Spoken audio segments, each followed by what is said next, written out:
Salut Didier. Hey, salut Audrey. Alors il est où ce nouvel iPhone? Eh mais t'es canon. Bah oui, tu m'avais dit qu'on allait faire des photos et tout. Bah quoi, t'as pas l'air content, il y a quand même pas mal de nouveautés pourtant. Il y a cette nouvelle couleur dorée, qui est pas si dorée que ça, mais qui est quand même pas mal. Et puis il y a la double SIM. Bah ouais, c'est cool, mais tu vois, en Chine, ils ont une vraie double SIM et en Europe, on a que de la eSIM et pour l'instant, c'est compatible avec aucun opérateur. Alors, Orange, SFR, ils nous ont dit qu'ils travaillaient dessus, mais on sait pas si ça va arriver, bah tu vois, d'ici 2 mois, 6 mois ou même un an.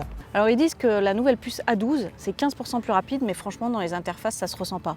Et la 4G, elle est censée être plus rapide aussi. Oui, puisqu'on a 2 fois plus d'antennes ici. Alors, on a fait des petits tests là à Confluence, on oscille entre 2 et 3 barres de 4G. Alors, c'est vrai qu'on a eu quand même les meilleurs débits avec le 10S Max, mais globalement, voilà, ça oscille entre 5, 15, 20 à peu près. Donc voilà, on n'a pas eu non plus, nous, de grosses différences. Évidemment, ça demanderait à être vérifié hein, sur plus long terme avec des tests un petit peu plus poussés.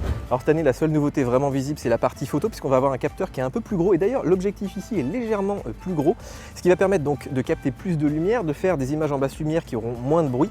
Et puis Apple a rajouté pas mal de petites technos comme le Smart HDR, comme la modification du bokeh, comme les vidéos avec une haute plage dynamique. Bon, t'es prête Audrey? Bah oui, on se le fait ce petit shooting. Mais grave, allez, on est parti!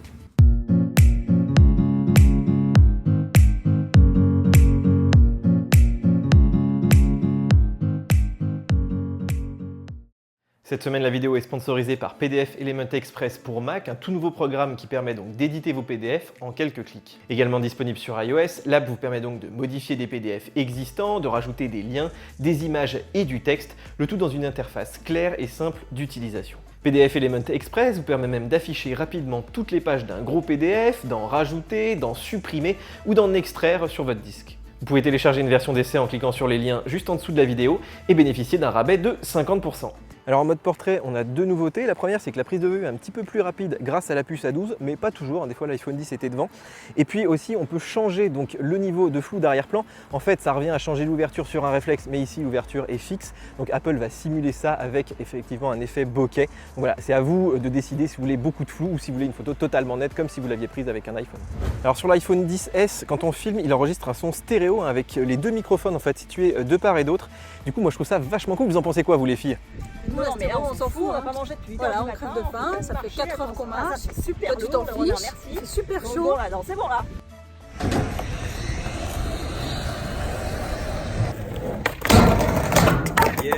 Alors les vidéos, moi je les trouve quand même un petit peu meilleures sur le 10S et surtout là avec des lumières un petit peu compliquées, un peu changeantes. Et puis aussi ce qu'il faut savoir c'est que le 10S il a un grand angle un petit peu plus large, ce qui permet de filmer par exemple des paysages de manière beaucoup plus confortable, ça c'est assez cool. Alors en mode vidéo, l'iPhone 10S a une petite option, si vous mettez à 24 images par seconde, il va améliorer en fait la dynamique de l'image, il va proposer une meilleure image en basse lumière. Pour tester ça, je vous propose de m'accompagner dans la péniche. Alors aujourd'hui nous avons rendez-vous donc avec Capitaine Audrey de la péniche Mac Forever. Bonjour Capitaine. Bonjour, bienvenue sur la péniche. Vous nous faites visiter Oui. donc nos quartiers. Alors voilà la grande pièce, le salon.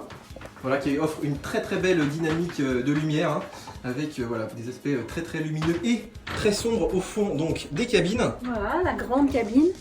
Donc pour papa et maman. Et la petite cabine qui est très sombre.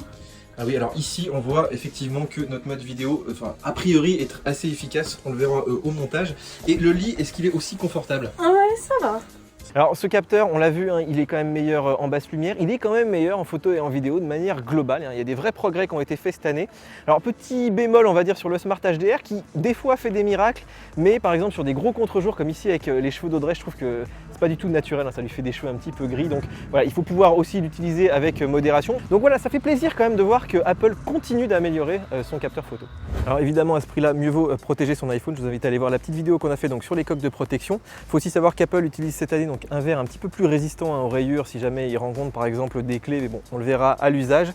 Puis il faut savoir aussi que l'iPhone résiste mieux à l'eau cette année. Alors bon, voilà, c'est de la résistance à l'eau, hein, c'est vraiment en cas d'accident, il ne faut pas se baigner avec, il ne faut pas se doucher avec, mais c'est vrai que c'est agréable de se dire, voilà, en cas de chute dans l'eau, l'iPhone résiste. Alors attention, Apple ne le prend pas en charge en garantie hein, si jamais il y a de l'eau qui arrive à l'intérieur du téléphone. Alors pour moi, la vraie raison cette année de changer d'iPhone, c'est vraiment l'arrivée de ce modèle Max hein, avec son énorme écran, et vous savez combien c'est confortable pour lire du texte d'avoir un petit peu d'espace comme ça. C'est le plus grand grand écran qu'Apple ait jamais produit.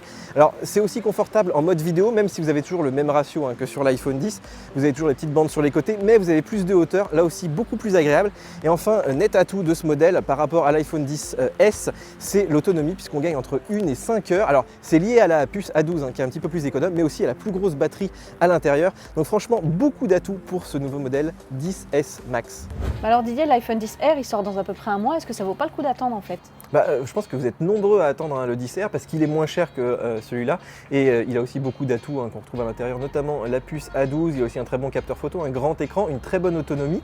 Mais malgré tout, en fait, l'iPhone 10 il est encore disponible chez les revendeurs, ils ont encore un petit peu de stock et lui il a l'écran OLED, il a le double capteur, il a une autonomie je trouve qui est relativement correcte. Donc est-ce que ce serait pas ça la bonne affaire en ce moment, sachant donc que ces tarifs sont assez proches du 10R. Bon alors Audrey, on a passé donc la journée avec l'iPhone 10S. Pour toi, est-ce qu'il vaut le coup? Clairement, si on a déjà un iPhone 10, je pense que ça vaut vraiment pas le coup. À part le Max, qui est une bonne surprise quand même, c'est vrai que je l'ai gardé 1 heure dans la main pour jouer avec aujourd'hui, et je trouve que quand on reprend le petit, on s'est vraiment habitué au grand écran et ça le ringardise un peu. Ouais, totalement, je suis complètement d'accord avec toi. Alors, il faut savoir quand même que si vous avez des anciens iPhones, par exemple des 6, des 5, des 4 qui commencent à être vraiment vieux, là c'est vrai qu'on a un produit qui est assez mature, qui est certes assez cher, mais je pense qu'il va durer dans le temps parce qu'il a un processeur qui est très rapide, il a des technos qui sont vraiment en avance, notamment la reconnaissance faciale qui est très efficace, un très bon capteur photo. Donc voilà, je dirais une belle année pour l'iPhone, mais malgré tout pas de révolution par rapport à l'an dernier, sauf évidemment pour le modèle Max. Salut les amis, c'est fini pour aujourd'hui, j'espère que la vidéo vous a plu. Nous on va aller monter cette vidéo avant qu'il pleuve et on vous laisse avec un petit extrait en 60 images par seconde de caméra frontale. Voilà, et puis n'oubliez pas donc les petits likes, n'oubliez pas aussi de vous abonner en cliquant là juste au-dessus d'Audrey.